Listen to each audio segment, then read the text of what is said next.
Hey everybody, Mr. Moblin coming at you again with another APUSH video. This is part 4, taking a look at topic 5.10, continuing our analysis of Reconstruction. Now, last time we were talking about how the radical Republicans in Congress had taken control over the Reconstruction policies moving forward, and that's going to include demands that southern states, in order to get readmitted, will have to ratify the 14th Amendment. It will have to create state constitutions that, demand that Black Americans be allowed to enjoy suffrage rights. And on top of that, we finish up by talking about the enforcement mechanisms. Each of these states are going to be part of one of 5 military districts, each led by a general. And the basic gist of it was that basically, President Johnson, as far as Congress was concerned, President Johnson could not be trusted to adequately enforce the Reconstruction policies that Congress is creating. You know, he was seen as a major obstacle. And so you saw through the creation of the Command of the Army Act that for the president to actually enforce things, it has to go through these military generals. In other words, if the military doesn't okay it, then the president's not going to be allowed to do that. Now, President Johnson's going to view that this is, unconstitutional, that the president is the commander-in-chief of the military per the Constitution, and that he should not, in essence, in a de facto way, need his lieutenant's permission to enforce the law the way that he sees fit. But beyond that, we also saw Congress pass what's going to be known as the Tenure of Office Act. And this is another attempt to try to hamstring and handcuff, if you will, what President Johnson wants to do. Now, remember, Andrew Johnson was a Southern Democrat who inherits Lincoln's cabinet, who is made up of Northern Republicans. Just like Congress, the members of the cabinet are of the same mind in terms of what Reconstruction is like. So when I say that, the White House has its plan, it's just Johnson. It's not his his actual cabinet. And so what you started to see happening is that Johnson is convinced, with, pretty good degree of accuracy, that his cabinet members are going to undermine what he wants to do with Reconstruction. And Johnson's going to want to replace these people with people that he likes, either much more moderate Republicans or just outright Democrats.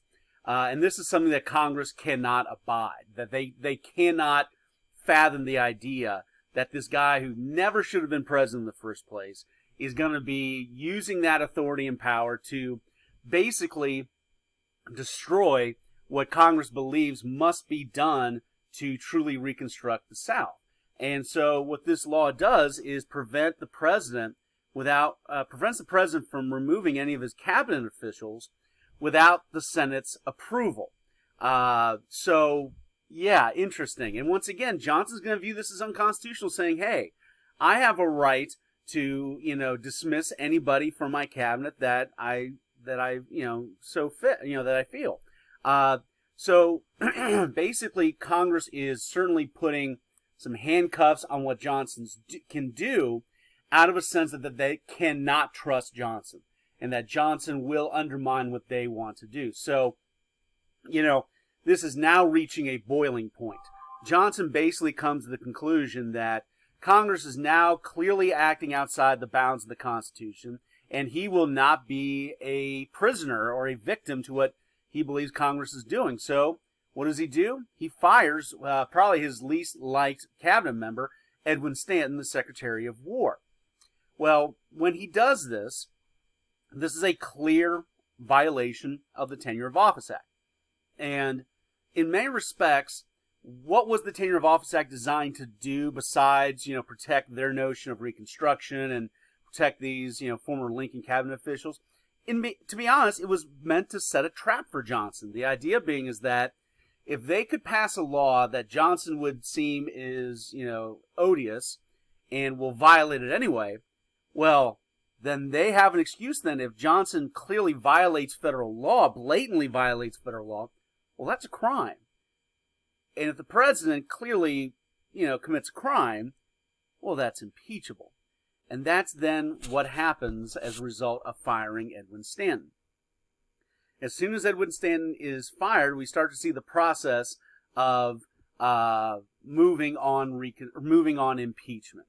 And in 1868, the House, for the first time in its history, will vote to impeach a president of the United States. Now, note, the Constitution only requires that a simple majority approve of the impeachment to make that go into effect, and that was easily done with the supermajority that the Republicans had in Congress. So now Andrew Johnson is the first ever impeached president.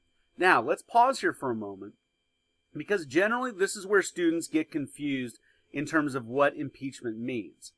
Most people on the street, if you ask them what impeachment is, they will say that's when you get kicked out of office. That is not true. That is not correct. That is false. An impeachment is a filing of charges, an official filing of charges against an elected official. So in this case, the House has charged Johnson with violating his powers as President of the United States. All that means, like an indictment, is that the president will now go on trial. Impeachment just means you're going on trial. Now, no, it's not even a criminal trial. It's not a trial to go to jail or pay a fine. It's just a trial to determine whether or not you get to keep your job as president. And that's what happens to Andrew Johnson. Johnson is impeached, means that he's going to have to stand trial. And what you see in an impeachment trial is basically you got 4 different roles that are played. You've got the prosecution, you got the defense, you got the judge, and you got the jury in an impeachment trial. In a presidential impeachment trial, the House is the prosecution. They're the ones that file the impeachment charge. So literally the House will organize and they will present arguments in a trial. Literally the House will do it. Now, sometimes they might bring in lawyers to do it, but typically it's members of the House themselves that actually will formally present what they consider to be the evidence that would, argue that the president should lose his job. The defense in a presidential impeachment trial is the president. Now, presidents do not historically show up at impeachment trials themselves, but they do have lawyers that they will have hired to represent them and argue on their behalf. So we see that. So the House is the prosecution, the president is the defense. The judge is the Chief Justice of the U.S. Supreme Court. And all that judge is really there for is to make sure that the rules and the procedures are being followed accurately, correctly. And then lastly is the jury. The jury is played by the Senate. In an impeachment trial, in order to gain a conviction, you must have a 2/3 majority of the Senate vote to convict. Now, once again, when we say convict, we don't mean going to jail. We don't mean, paying a fine. Conviction simply means removal from office. Now, with this particular trial, Republicans felt pretty confident that, obviously they got the impeachment easily, but they also felt pretty confident they could get the conviction because, once again, don't forget, as a result of the previous midterm elections, the Republicans enjoy a supermajority in both the House and the Senate, meaning a 2/3 majority in both chambers. So Johnson not only is impeached, but he could actually be removed by force from office, which would be obviously unprecedented. But it doesn't actually work out that way. In the Senate trial, Johnson avoids conviction by just one vote. One vote. And there's a lot of interesting stories as to kind of how that works out. There are stories of the fact that Johnson gets to stay in office because there were some that were afraid of who might replace him. That would be the Speaker of the House at the time. Some folks didn't like him. There's also allegations of a Missouri senator taking a bribe to vote to acquit Johnson. Nonetheless, Johnson will survive. But note, this is really the last hurrah for Johnson with regards to his administration. He is so damaged, he is so scarred, that Democrats do not even consider him as their nominee in 1868. So this is kind of the end of Johnson, a defeated president all the way around.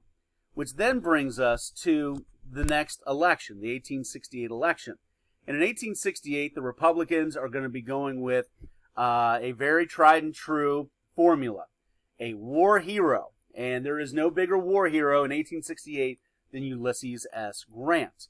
Now, Grant was seen as, a moderate Republican, but a true Republican nonetheless, unlike, Andrew Johnson. The Democrats are going to be nominating New Yorker Horatio Seymour. And this is going to be one of these classic, white small town, or excuse me, like northern small town of Republican America versus big city Democrat America. The South really isn't going to have much of a voice in this election because they had not really been reconstructed yet. So really it's going to be big city versus small town America. But another thing that's going to be driving this especially is a tactic by the Republicans that's going to hold a lot of power and credence for the next generation or so. And that's the tactic of what we call waving the bloody shirt. The idea being is that, when voters get back into the polling booth, especially northern voters, the idea of reminding people which party was the party of the Union and which party was the party of secession. And very clearly the idea being is that the Republicans were the party of Lincoln, the party of Union, and the Democrats were the party of the South and the party of secession. And so, remember how many people had to die because of the actions of Southern Democrats. Do we really want to reward this party again? And so you've got a lot of Civil War veterans that are out there that are registered Republicans. They remember the sacrifices they had to make for the war, and they still hold a grudge in many respects. And so waving the bloody shirt is going to be a very, very effective tactic of reminding voters about the Civil War and the supposed allegiances by party during the Civil War. And so you can see here in the result, Grant's going to be winning. So take a look here. Grant's going to be winning a very large majority in the Electoral College and a decent majority amongst the popular vote. So Grant's going to be coming out on top as the next president. Now, the Grant administration is going to be dealing with a whole lot of problems, especially corruption. And we'll get into that later on.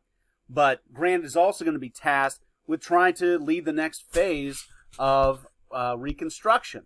And that does include, for example, support for another proposed constitutional amendment, and that is the 15th Amendment. The 15th Amendment is going to be another piece to the puzzle that Northern Republicans believe are critical to truly reconstructing the South.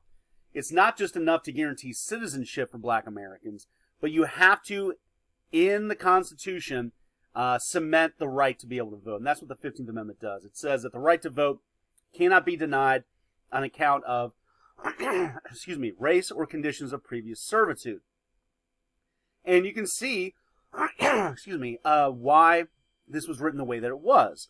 The idea being is that if you don't use this exact language, then states will use race or use the fact that somebody had been a slave as reasons to explicitly bar them from voting.